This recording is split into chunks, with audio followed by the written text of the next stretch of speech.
ইতিহাস কখনো কখনো নীরব থাকে, কিন্তু সেই নীরবতার ভিতরে চাপা থাকে মহাশোক, সহস্র আত্মচিৎকার আর প্রশ্ন, কেন?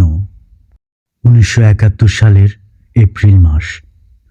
বাংলার হিন্দু জনগোষ্ঠীর উপর পাকিস্তানি সেনা ও রাজাকারদের নির্বিচার অত্যাচার দিন দিন অসহনীয় হয়ে উঠছিল। গ্রাম জ্বালানো, মানুষ খুন, লুট, নির্যাতন, ধর্ষণ সবই ছিল প্রতিদিনের ঘটনা। বাঁচার জন্য, রক্ষা পাওয়ার জন্য অনেকেই ইসলামপুর গ্রামের ঢাবঢুব বিলের পাড়ে এসে আশ্রয় নিলেন। হ্যাঁ, পঞ্চগড় জেলার ইসলামপুর ঢাবঢুব বিল। ঢাবঢুব বিলের পাড়ের সেই আমবাগান। সেদিন সেখানে আশ্রয় নিয়েছিলেন শত শত মানুষ, মায়েরা, শিশু, বৃদ্ধ আর তরুণ পুরুষেরা। তাদের বিশ্বাস ছিল এখান থেকে ভারত সীমান্ত কাছে, হয়তো বাঁচার পথ মিলবে। কিন্তু ভোরের আলো ফুটতেই মৃত্যুর ছায়া নেমে এলো আমবাগানে।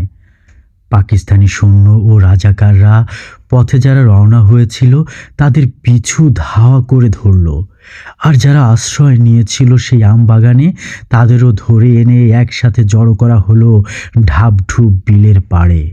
মানুষগুলোকে সারি করে দাঁড় করানো হলো। কেউ জানতো না আর মাত্র কয়েক মুহূর্ত পর ইতিহাসের এক ভয়াবহ গণহত্যা ঘটে যাবে বাংলার মাটিতে।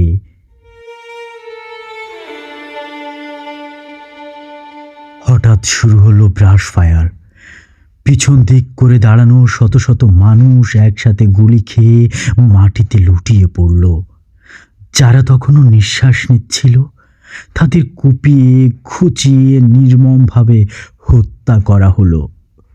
লাশগুলো গড়িয়ে ফেলা হলো ঢাবঢুব বিলে।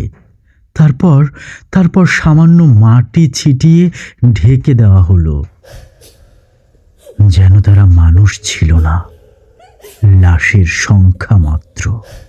ঢাবঢুব বিলের বিভীষিকা সেখানেই শেষ হয়নি।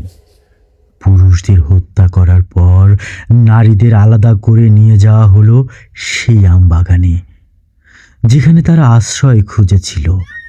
সেখানেই তাদের উপর চালানো হলো অমানবিক যৌন নির্যাতন।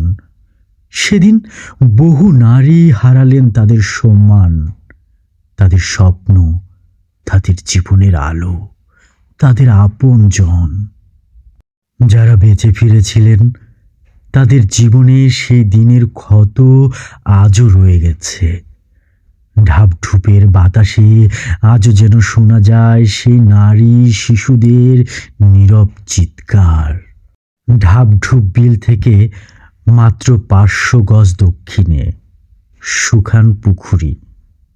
আর সেই গ্রামকে সবাই চেনে বিধবা পল্লী নামে।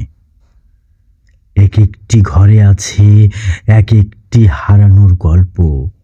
স্বামীহারা নারী, পিতৃহারা শিশু, বাড়ি ঘর হারানো অসংখ্য পরিবার, সবাই মিলে গড়ে উঠেছে এক অব্যক্ত শোকের গ্রাম।